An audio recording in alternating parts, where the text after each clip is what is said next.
Hello everyone, it's Tom here.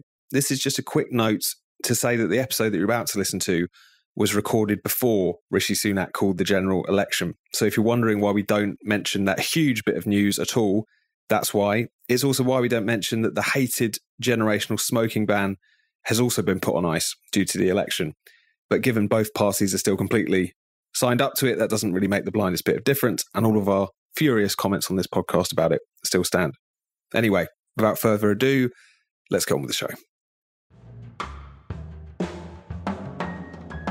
Hello and welcome to Last Orders. I'm Tom Slater, editor of Spiked, joined by my co-host Chris Snowdon from the IEA. How are you doing, Chris? Very well, thanks, Tom. Hello and hello, listeners.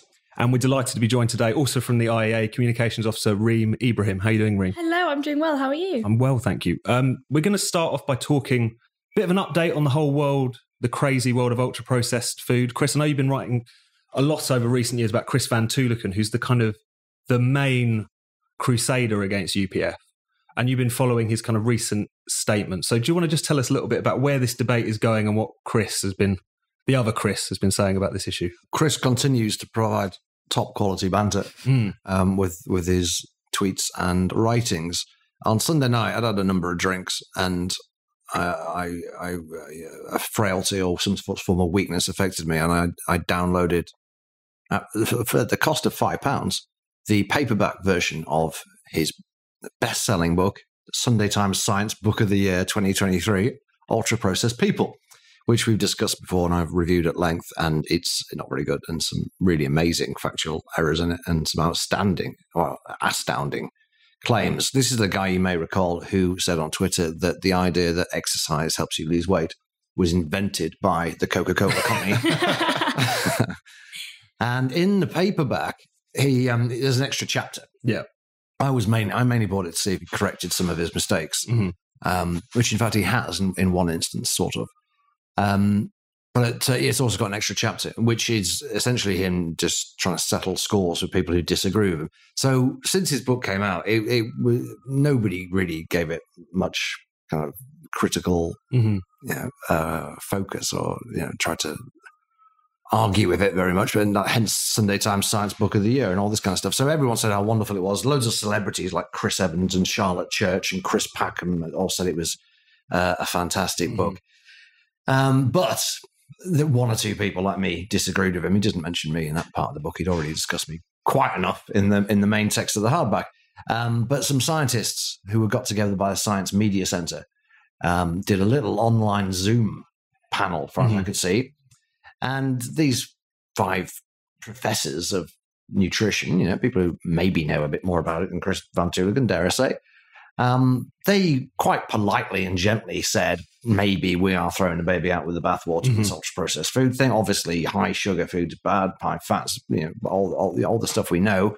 But maybe it's not a good idea to take every single thing that's made in a factory and demonize it, including things like baby formula. Yeah. And whole grain breakfast cereals and wholemeal bread. These things are actually quite good for you. And we've got our doubts about Van Tulleken's controversial hypothesis.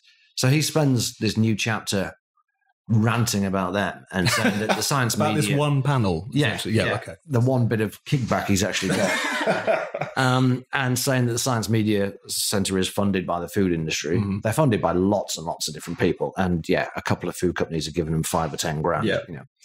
And that 4 out of the 5 scientists have been or are funded by the food industry. In other words, they've had grants from some food company to do research, which is totally normal because they are food scientists. They can't all work for the government, and nor should they.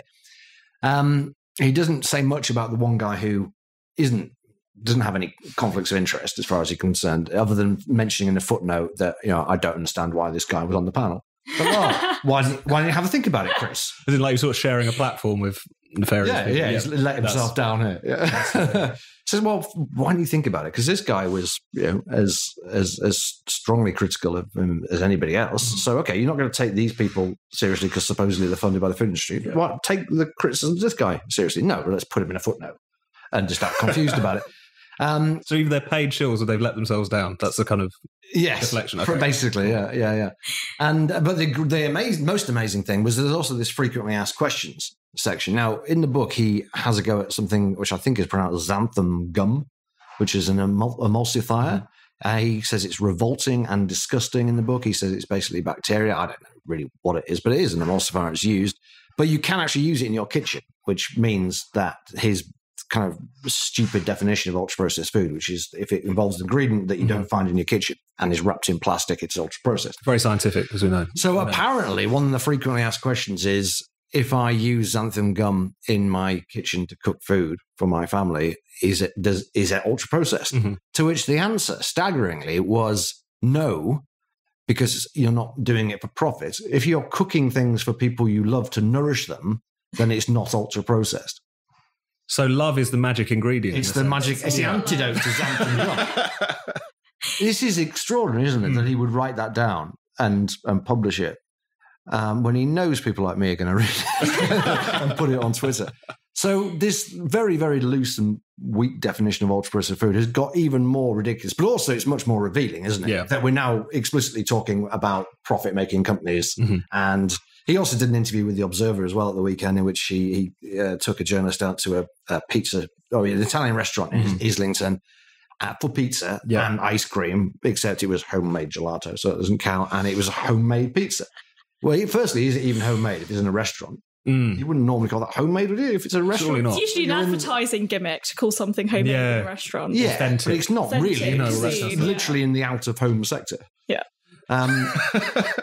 And so he said this is a nice community restaurant. It's very authentic, and the bloke lives around the corner, and therefore, and it's he fine. loves everyone. So and they're not in it for the money. They're not in it with these £17 Not to pizzas. pay his own bills. They're not following the same base greed as nutritional scientists are famous for doing. And that seems to be the other ingredients. If it's expensive enough, and very much so, middle class people can afford it, then it's fine.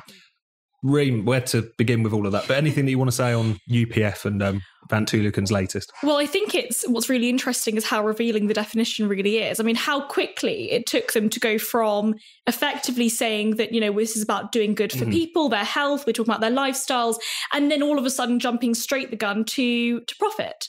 And it's so revealing about what the motivations around these kind of conversations really are. These definitions that if something is intended to produce profit, then it is somehow bad. And I think this speaks to a wider kind of misnomer that we have in conversations around the free market, but also around profit in businesses in general. Small businesses are fine. Local businesses are fine. The restaurant that's owned by the guy that lives around the corner that serves his community, that's all okay. But a large company like Tesco, we saw very recently, was under fire for producing record-breaking profits. Even though, the question is, how much profit is too much? And I think that it really speaks to a conversation about why those people are so... why they hate profit so much and why they think profit is such a bad thing, when in turn, a company like Tesco is providing cheaper food for people, which in turn then means that people are able to afford to feed their children. And that's such a key point as well, because even if you don't want to stick up for the rights of multinationals to make profits, not particularly popular position to hold, even though I'm sure you two will dutifully do so on the airways from time to time. It's also the fact that obviously the convenience of mass-produced food, obviously also a lot of the health benefits, if you're picking wisely, it's not necessarily all complete poison, but that's just always out of the equation. It's almost like if you can emulate the lifestyle of Chris van Tulleken, I don't know where he lives, but Isn't surprisingly. He is straight out of central casting, really, isn't he? Yeah. But then if you can afford to emulate his lifestyle, then you're fine. If not, you're again, kind of brainwashed by the industry and filling yourself and your children with crap. Well, there is an incredibly classist angle to this, I think. And I remember seeing, I don't know if either of you watch any TikToks, but online there are a lot of these videos of women who have very, very busy lives, sort of saying, I'm giving my kids a McDonald's meal deal. And I'm sort of saying, I think it's incredibly, and sort of using that angle that actually, I'm not ashamed to say that I gave my kids dinosaur-shaped chicken nuggets that you shove in the oven, that would, under his definition, be ultra-processed foods. But actually, I think it's incredibly A, classist, but B, just sort of shallow and kind of far removed from society, in which actually people, single mothers, people that are actually going to be struggling to cook for their loved ones, they're going to have to provide for their children. And if that is ultra-processed foods under this ludicrous definition, then I don't see any problem with that. The Observer journalist did ask him about this snobbery argument. She's obvious. Everyone said it about it. Yeah. This is just an upper middle class fad. Really. Even people kind of on side know that they have to reference that now, particularly post kind of Jamie's school dinners and all that. Hence, the Observer journalists ask him about it, I guess, right? And you can probably guess what Van Tulleken said. He said that the snobbery argument was created by industry in the same way as the exercise helps you lose weight. Brilliant. Should we talk briefly about Johann Hari as well? Because he's sort of entered into... One of my favourite authors. Exactly.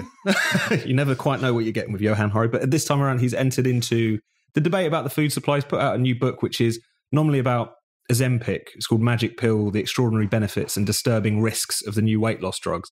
But at least going on the extract that was in the New York Times recently, it seems to fold into this. His sort of thesis is because of ultra-processed food, because of how, again, almost quasi-addictive and easy to eat and doesn't fill you up, the sort of food that is produced these days, it's almost created this problem that Ozempic and these other weight loss drugs have sort of shown up to respond to. So before we get into maybe bringing some of the receipts on Johann Hari and talking about that itself, what do either of you make of that kind of argument, that this is all... I don't want to say it's a conspiratorial take, but it's bordering on it, isn't it? It is it's definitely bordering on conspiratorial. And I think what's interesting is, you're effectively saying that people have been eating all those processed foods, and that's what's resulted in them putting on incredible amounts of weight. And therefore they have to then medicalize themselves with drugs like Ozempic. Now, again, this, I think, entirely removes responsibility from people. The majority of the time, I think what Ozempic has proven is that if you stop eating so much, you do lose weight. And I think people aren't really talking about that. That actually, the entire point of Ozempic is that it stops you from,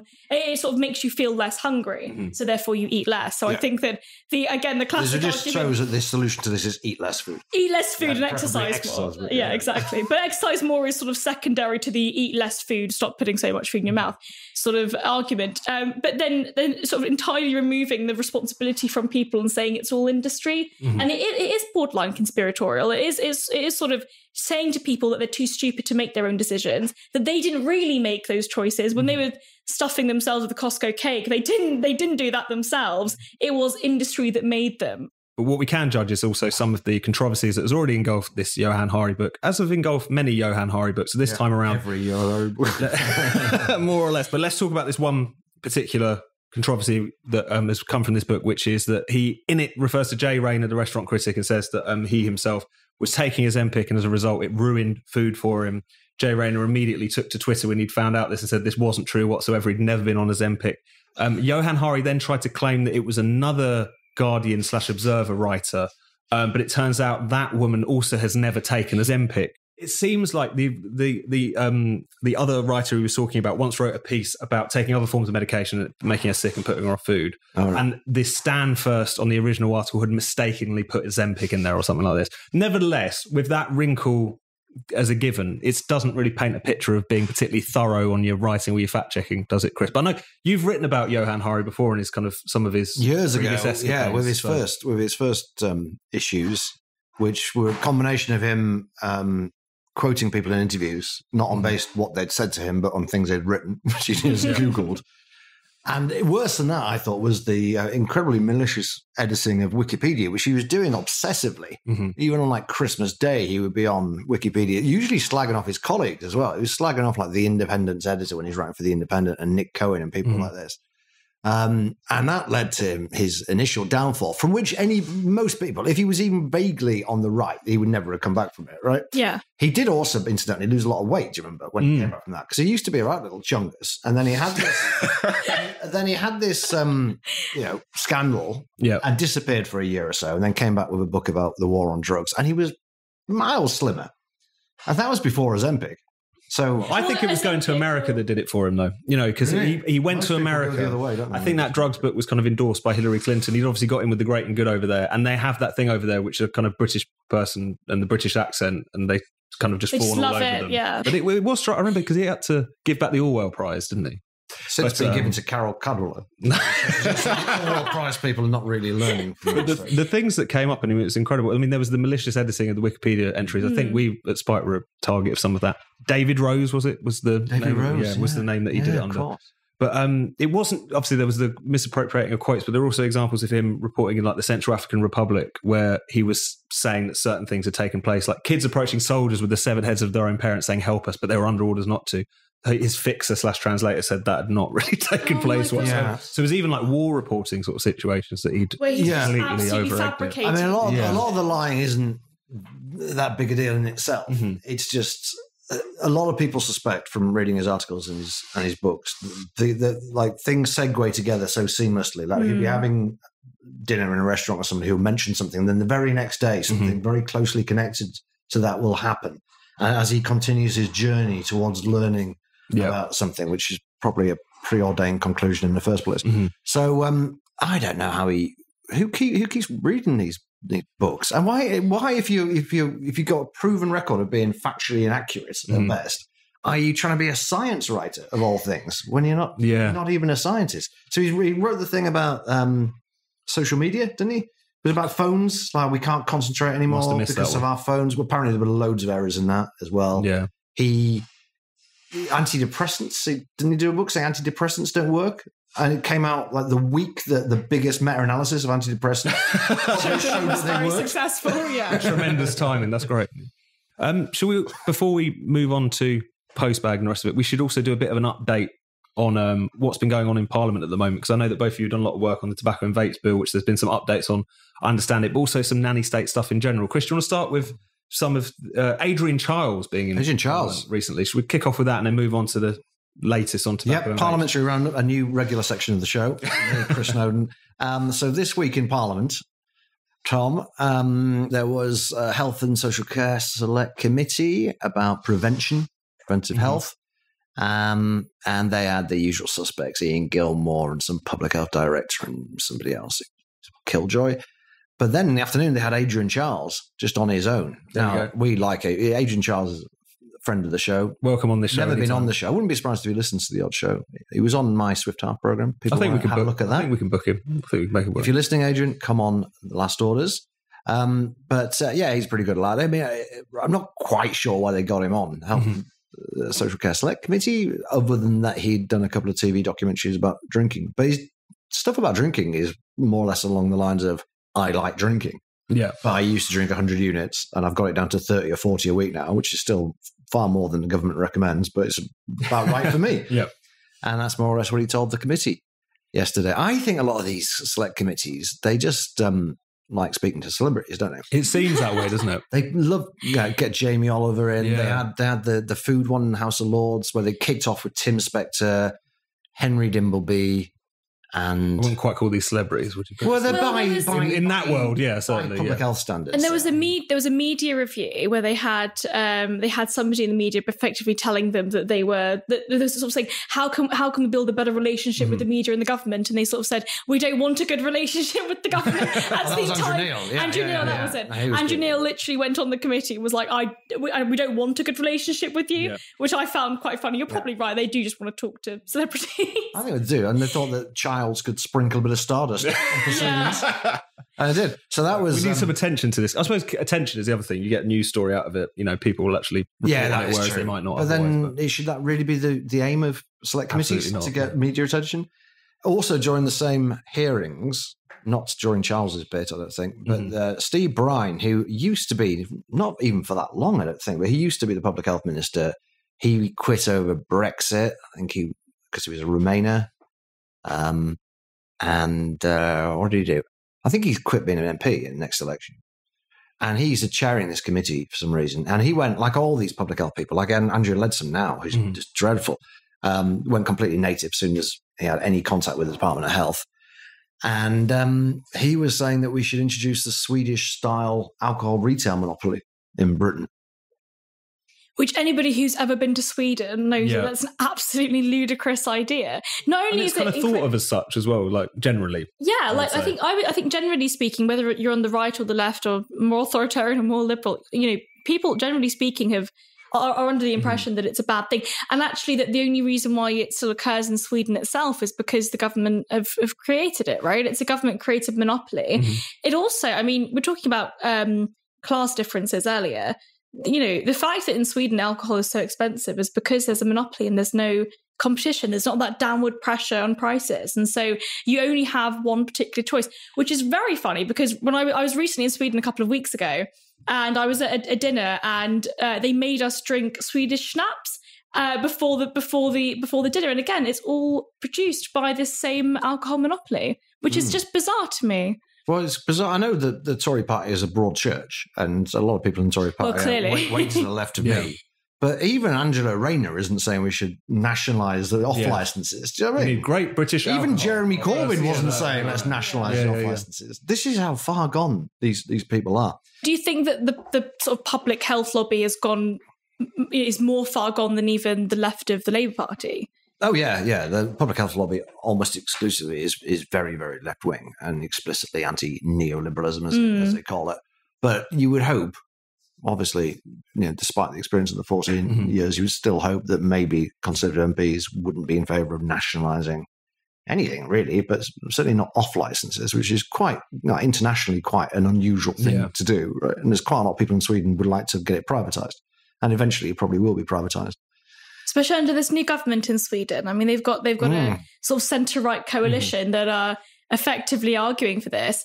And I was recently at a dinner with Timbro, which is sort of the IEA equivalent over in Sweden, and their new CEO used to be in this government, and they were saying that it's pretty much a done deal because even publicly people don't support it.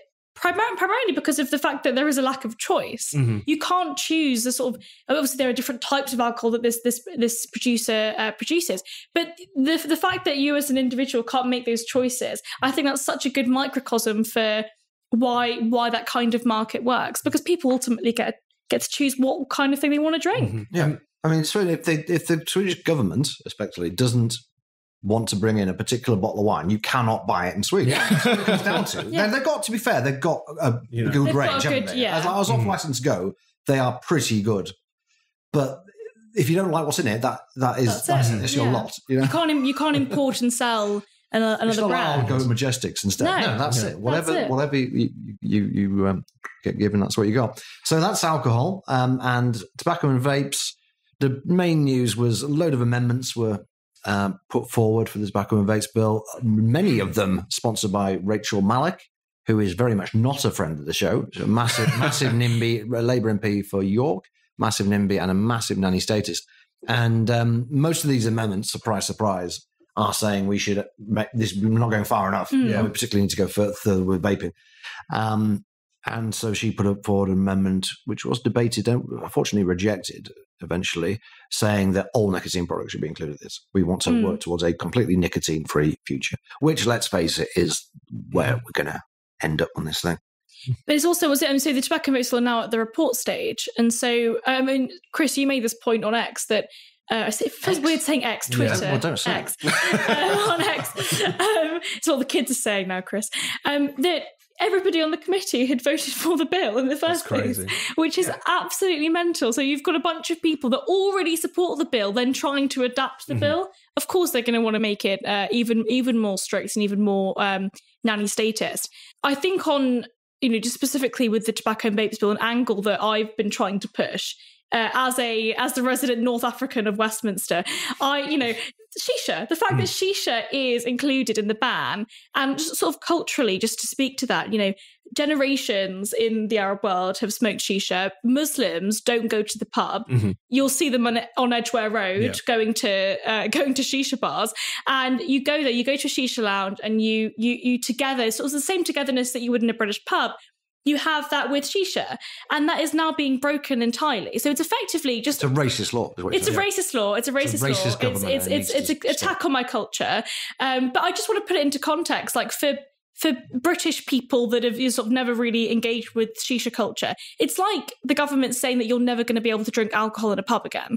Like that is effectively what this looks like for Arabs. And again, family members of mine that don't drink alcohol at all, this is their equivalent. This is their equivalent of drinking alcohol, and the government are entirely disregarding that. I suppose disregarding the culture itself, but I think the fact that it's being included in the ban is ridiculous, because again, smoking rates in comparison to shisha smoking rates in the UK is sort of entirely incomparable.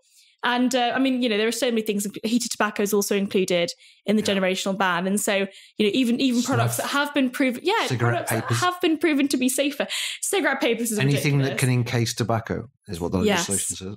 Yes. Seems quite extensive, potentially. So shisha, by the way, quite nearly got an exemption from the original smoking ban in 2007. There was quite a big debate about this on the grounds of, is it racist? Yeah. And quite a lot of Labour MPs were like, oh, maybe we should just look a bit dodgy. But in the end, of course, they went. It was included. They adapted very well. Suddenly, just all the places on Edgware Road just had incredible patio heaters and whatnot outside, and then the inside would be completely empty. So it was this really strange, kind of consequence of this. A lot of those kind of shisha lounges. I mean, Edgware Road is effectively.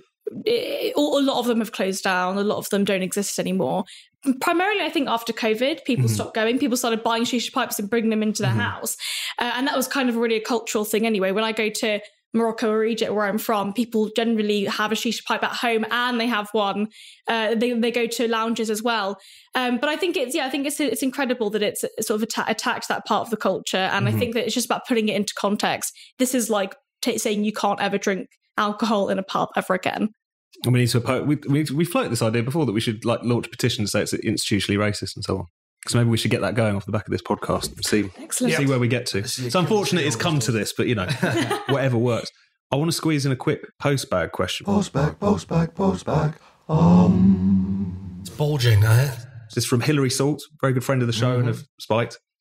I don't know if either of you know about this because I don't, so hopefully you'll be able to enlighten us. What's behind the massively annoying interrogation about your allergies at every food outlet now? Is it just companies covering their backs? Can't we make it so that the consumer with an allergy has a responsibility to disclose this rather than the supplier having to annoy everyone? By the way, I speak as someone with an allergy to kiwi fruit. I don't generally disclose this when questioned. Instead, I manage it myself by not eating kiwi fruit. Do either of you have any idea why this has happened? Because it seemingly lasts like 4 or 5 years. Suddenly, anywhere you are, any allergies has become a question that's barked at you. I think it's a reputational thing partly. I mean, we saw there was a girl that died in an airport because she had a Pret a Manger sandwich. Yes, no, I do remember that. I think it's partly reputational, and there has also been a sort of shift that, again, away from consumer responsibility and towards big business, quote unquote, and big government having responsibility over individuals and their choices. And so I think it sort of plays into that people no longer feel responsible for their own choices, and then other people have to ask them what their allergies are. I think it's straightforward legal arse covering. That's all it comes down to. Same reason that so many things say may contain nuts, even though it's not supposed to contain nuts. And this is not an original point by any means, but the result is that if you do say you've got an allergy, they'll say, well, you've got a very limited menu because we can't risk selling you all these things in case something's happened at the factory and you end up dying like this woman in Pret a Manger did. So in actual fact, a lot of people with allergies, I understand it, particularly nut allergies, just take their chances now. They try and use common sense. So something will say it may contain nuts on it, and they go, well, it's not supposed to, and it probably doesn't. So otherwise, what can they eat? Exactly, what can you eat? Does that may contain nuts mean what? It might have been the same factory or the same sort of... If there's any chance whatsoever that a trace of nut might have they might have been next to each other at some point. The two crates might have been next to each other at some point. Or not even that. Just let's stick it on there. All right, we might lose a few sales from people who've got nut allergies, but better than being sued. Yeah. There you go. Right, and now I've got to let you both go. But Reem, we've taken to asking our guests, because this is a libertarian anti-ban show, that if you could have one ban, what would it be? The only conditions are that it can't be anything too worthy. You can't ban state monopolies on alcohol. You can't ban things that you just don't like. It's got to be something that's kind of petty, vindictive, annoys you on a daily basis. So what would your ban be? I'm pretty good at being petty. I would. I've actually got so many things in my head now. I think I would. More than one. I would. Okay. Oh, can I have multiple? Okay. So I'd ban slow walking in London. Yes. Yeah. Perfect. Absolutely hate it. Just that's all I need to say. I'd also ban Birkenstocks. And specifically, it's the round ones. And the reason why is because they look really nice when you first get them. I think they look a little bit like... Round ones? I forgot what they're called. The Chelsea ones, is that what they're called? Where they're round and they look a little bit like... it's like a homeless person's shoes that have been marked up to a price tag of like 200 quid. But then when you start wearing them, they get an imprint of your foot and they just look absolutely horrendous. I think they're quite possibly the ugliest shoe ever. And I've seen people walking around the office with them and I hate them. And I would ban them. So I hope they're listening to this. Fair enough. Perfect. Chris, Reem, thank you very much. Thank you. You've been listening to Last Orders. Be sure to subscribe to this podcast wherever you get your podcasts. Please do take a moment to leave us a rating and a review. And if you'd like to support the show, why not become a Spiked supporter? Just go to spiked-online.com/supporters to sign up. That's spiked-online.com/supporters.